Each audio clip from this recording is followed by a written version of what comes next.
আসসালামু আলাইকুম বন্ধুগণ। চ্যানেলের নাম হলো অনলি কোরআন রিসার্চ করছে।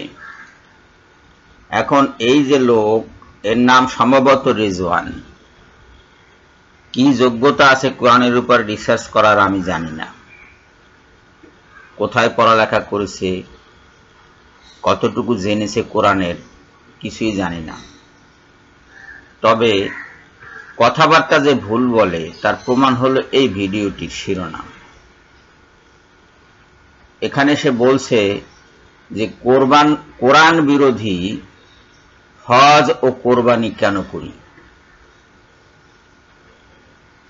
আসলে কি আমরা কোরআন বিরোধী হজ বা কোরবানি করছি? আমাদের হজে যে সমস্ত কাজ আমরা করি এর একটাও কি কোরআন বিরোধী? না। আমরা যে কোরবানি করি এর কোনো কাজ কি কোরআন বিরোধী? না। আমি জানি যে এই লোকগুলো বিনা কারণেই এক একটা জিনিস টেনে আনে আর বলে এটা কোরআনে নাই, অতএব কোরআন বিরোধী। যেমন শয়তানকে ঢিল মারা, এটা কোরআনে নাই। আমি জানি না সে এটা বলেছে কিনা।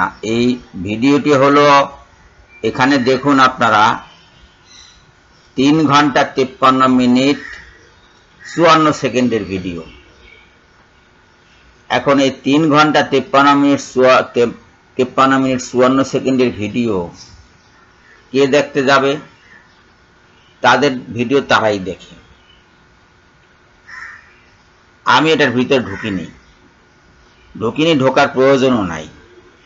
তার কারণ হচ্ছে তার শিরোনামটাই ভুল। আমরা হজ ও কোরবানিতে কোরআন বিরোধী কোনো কাজ করি না। বিরোধী কাকে বলে? বিরোধী মানে বিরোধী। রাস্তায় চলছে দুটো গাড়ি, পাশাপাশি চললে বিরোধী নয়, আগে পিছে চললে বিরোধী নয়, একটা দাঁড়িয়ে আছে একটা চলছে, এ অবস্থায় বিরোধী নয়। মুখোমুখি যখন সংঘর্ষের সম্ভাবনা থাকে বা সংঘর্ষ হয়, একটা উত্তর দিক থেকে দক্ষিণ দিকে যাচ্ছে, আর একটা দক্ষিণ দিক থেকে উত্তর দিকে আসছে এবং তাদের অ্যালাইনমেন্ট সমান, একই রাস্তায় ডাইনে বায়ে না সোজাভাবে আসছে, সংঘর্ষ হবে, এইটা হলো বিরোধী। এই সংঘর্ষের কারণে যেটাকে বলে দুর্ঘটনা ঘটে।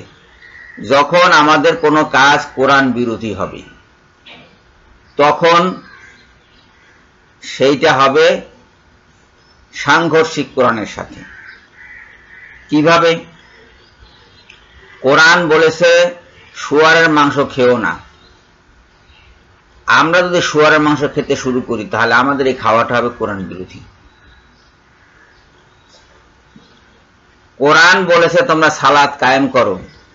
আমরা যদি সালাত কায়েম করব না বলে পণ করে বসি এবং নানা রকম প্রশ্ন তুলি, এদের মতো, এই অনলি কোরআন রিসার্চ গ্রুপের মতো সালাত নিয়ে নানা রকম প্রশ্ন করতে শুরু করি এবং সালাত কায়েম করব না বলে ঘোষণা করি, তখন সেই ঘোষণাটা হবে কোরআন বিরোধী। এই হজ এবং কোরবানি নিয়ে তারা যে আজ কথা বলছে এটাই কোরআন বিরোধী। আমাদের হজ এবং কোরবানির মধ্যে কোরআন বিরোধী কোনো কাজ নাই, একদম টোটালি নাই। আল্লাহ পাক যা আমাদেরকে করতে বলেছেন আমরা তাই করছি, যা করতে বলেন না তাও আমরা কিছু কিছু করছি। এর অর্থ এই নয় যে এটা কোরআন বিরোধী হয়ে গেল। যেমন হজরে আসওয়াদে আমরা চুম্বন করি, সেটা হজের সময় করি, হজ ছাড়াও করি। হজরে আসওয়াদে চুম্বন করতে তো আল্লাহ পাক কোথাও নিষেধ করেননি, কোথাও নিষেধ করেননি। এটা চুম্বন করতে সমস্যা কি? কেউ যদি বলে এটা পূজা, পূজার মানে কি? পূজা হইলে কেউ তার সামনে নৈবেদ্য দেয়, কেউ তাকে সিজদা করে, প্রণাম, সাষ্টাঙ্গ প্রণাম যাকে বলে, কেউ তার গলায় মালা পরায়। পূজা কি? মন্ত্রপাঠ করে, পূজার বেদিতে মন্ত্র পাঠ করে, তারপর ফুল জল দেয়, তারপর সেখানে কিছু ভোগ দেয়, তারপর তার সামনে প্রার্থনা করে, হাত জোড় করে কিংবা সাষ্টাঙ্গ প্রণাম করে ইত্যাদি একটা কিছু করে। এই হজরে আসওয়াদে তো সেরকম কিছু হচ্ছে না।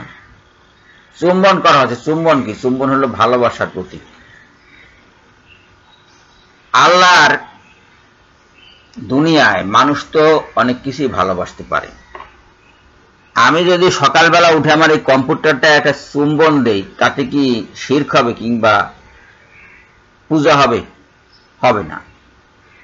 আপনার হাতের আংটিটিতে যদি আপনি একটা চুম্বন করেন, তাতে কি পূজা হবে? হবে না। আপনার স্ত্রীকে যদি আপনি চুম্বন করেন কিংবা আপনার সন্তানকে যদি আপনি চুম্বন করেন, তাতে কি পূজা হবে? হবে না। মানে পূজার ধারণাটাই এই লোকগুলোর আয়ত্তে নাই, শিরকের ধারণা এই লোকগুলোর আয়ত্তে নাই। তাই যা দেখে সেটাকেই বলে শিরক, সেটাকেই বলে পূজা, সেটাকেই বলে কোরআন বিরোধী। কচু গাছ কোরআনে নাই, পানি বোতলে ভরে আমরা খাচ্ছি, এটাও কোরআনে নাই। নাই বলে কি এটা কোরআন বিরোধী হবে? কোরআন বিরোধী তো হবে না। আমরা পানি ফুটিয়ে পান করছি, পানি ফুটানোর কথা কি কোরআনে আছে? নাই। তো এটা কি কোরআন বিরোধী? কোরআন বিরোধী না। আমরা সকালে উঠে বাজারে যাই, বাজার করে নিয়ে আসি, পাক করে খাই, এটা কি কোরআন বিরোধী? কোরআন বিরোধী না। রাসূলুল্লাহ সাল্লাল্লাহু আলাইহি ওয়াসাল্লাম যেখানে জন্মলাভ করেছেন, কোরআন যেখানে নাজিল হয়েছে, সেখানে যে সমস্ত মাছ পাওয়া যায়, সেই সমস্ত মাছ তো বাংলাদেশে পাওয়া যায় না। আবার বাংলাদেশে যে সমস্ত মাছ পাওয়া যায়, সেই সমস্ত মাছ ওইখানে পাওয়া যায় না। এখন যে মাছগুলো ওইখানে পাওয়া যায় না কোরআনের দেশে, সেই মাছগুলো বাঙালির জন্য খাওয়া কি কোরআন বিরোধী হবে? হবে না। এই জিনিসগুলো বুঝতে হবে। কোরআনে অনেক কিছুই নাই, তার অর্থ সেইটা করলেই কোরআন বিরোধী হবে না। মিনায় অবস্থান, রাত্রি যাপন কোরআন বিরোধী নয়। কাবার তাওয়াফ করা কোরআন বিরোধী নয়। দুই পর্বতের মাঝখানে সাই করা কোরআন বিরোধী নয়। এগুলো কোরআনে বলা আছে, যেতে পাপ নাই, বরং এতে পুণ্য আছে, পুণ্য কর্ম। তাহলে কোরআন বিরোধী হলো কোথায়? আমরা যে হজ করছি সেটা কোরআন বিরোধী কোথায় হলো? এই লোকগুলা বরং কোরআন বিরোধী কাজ করতে চাচ্ছে। আপনারা তাদেরকে বলেন আহলে কোরআন, আসলে তারা আহলে কোরআন না, তারা কোরআনের শত্রু। কোরআন যে সমস্ত আদেশ নিষেধ করছে, সেই সমস্ত আদেশ নিষেধ তারা অমান্য করতে চাচ্ছে। অমান্য করবে কি দিয়ে? কোরআন মানি বলে একটা ধোঁয়া তুলে তারা কোরআনকে অমান্য করার ধান্দা করছে, সুযোগ খুঁজছে। হজ করবে না, তাই হজের বিরুদ্ধে কথা বলছে কোরআন মানি বলে। নামাজ পড়বে না, তাই নামাজের বিরুদ্ধে কথা বলছে কোরআন মানি বলে। ওনারা বলেন, প্রথমে বলেন আমরা কোরআন মানি, তারপরে ইসলামের যত রোকন আছে সব রোকনের বিরুদ্ধে ওনারা কথা বলেন। হযরত মুহাম্মদ সাল্লাল্লাহু আলাইহি সাল্লামের বিরুদ্ধে কথা বলেন, হযরত মুহাম্মদ সাল্লাল্লাহু আলাইহি সাল্লামকে মানা যাবে না সে ব্যাপারে কথা বলেন। ওনারা বলেন যে মৃত রসুল মানা যাবে না, জীবিত রসুল লাগবে। এখন জীবিত রসুল কোথায়? জীবিত রসুল হল মাহবুবুল্লাহ যশোরী একজন, মুরাদ বিন আমজাদ একজন। এখন এই রেজওয়ান রেসালাত দাবি করছে কিনা আমি জানি না, কিন্তু ওনাদেরকে রসুল হিসেবে মানতে হবে বলে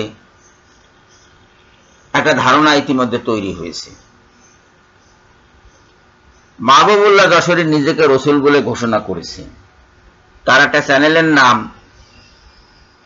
I am Quran follower and the current রাসুল। কারেন্ট রাসুল মানে চলমান রাসুল, বর্তমান রাসুল, জমানার রাসুল, কারেন্ট রাসুল।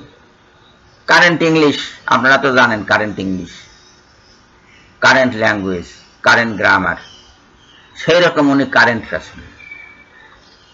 থাকেন লন্ডনে, খাচ্ছেন খ্রিস্টানদের, পড়ছেন খ্রিস্টানদের, খ্রিস্টানদের পৃষ্ঠপোষকতায় ওনারা চলছেন। ইতিহাসের কারামাতি সম্প্রদায় এবং খারিজি সম্প্রদায়ের মতো এরাও সব সময় ইসলামের বিরুদ্ধে ফিতনা সৃষ্টি করছে। বলছে কোরআন মানে, আসলে কোরআনটা মানবে না তারা, কোরআন না মানার জন্য তারা কোরআন মানি বলে ধোয়া তুলছে, কলেমা উঠিয়ে দিতে চাচ্ছে, মানবে না। তো এখন এদের থেকে আমাদের সাবধান থাকতে হবে। অ্যাকচুয়ালি আমরা কোরআন বিরোধী কোনো কাজ করছি না, যা করছি এটা কোরআনের পক্ষে, কোরআনের সাথে সামঞ্জস্যপূর্ণ, কোরআনের নির্দেশ অনুযায়ী আমরা করছি। তার সাথে রাসূল সাল্লাল্লাহু আলাইহি সাল্লামের কিছু নির্দেশ যোগ হয়েছে।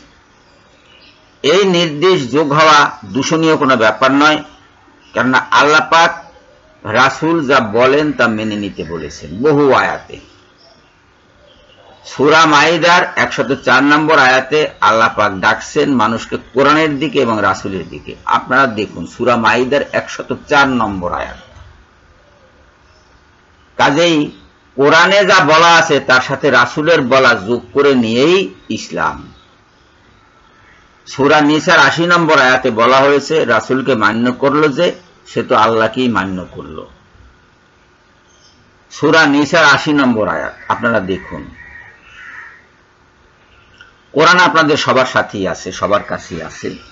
যারা আরবি বোঝেন না তারা বাংলাটা দেখুন বা ইংরেজিটা দেখুন, তাহলেই ক্লিয়ার হবে। সারা কোরআন জুড়ে বলা হয়েছে আতিউল্লাহ ওয়া আতিউর রাসূলা, আল্লাহকে মান্য করো এবং রাসূলকে মান্য করো। আল্লাহর অনুগত হও, রাসূলের অনুগত হও, রাসূলকে অনুসরণ করো। রাসূলের মাঝে রয়েছে উত্তম আদর্শ। রাসূল যেভাবে আমাদের কোরবানি শিক্ষা দিয়েছেন সেভাবে আমরা কোরবানি করব। রাসূল যেভাবে আমাদেরকে হজ শিক্ষা দিয়েছেন আমরা সেভাবে হজ করব। রাসূল আমাদেরকে যেভাবে কলেমা পড়িয়েছেন সেভাবে আমরা কলেমা পড়ব। রাসূল যেভাবে আমাদের নামাজ শিক্ষা দিয়েছেন সেভাবে আমরা নামাজ পড়ব। রাসূল যেভাবে যাকাত দিতে বলেছেন সেভাবে আমরা যাকাত দেব। রাসূল যেভাবে রোজা রাখতে বলেছেন আমরা সেভাবে রোজা রাখব। এই দুষ্ট লোকদের কথা আমরা কোনো রকমই শুনবো না, না একদম শুনবো না। সবাইকে ধন্যবাদ জানিয়ে এখনকার মতো বিদায় হচ্ছি। আল্লাহ হাফেজ।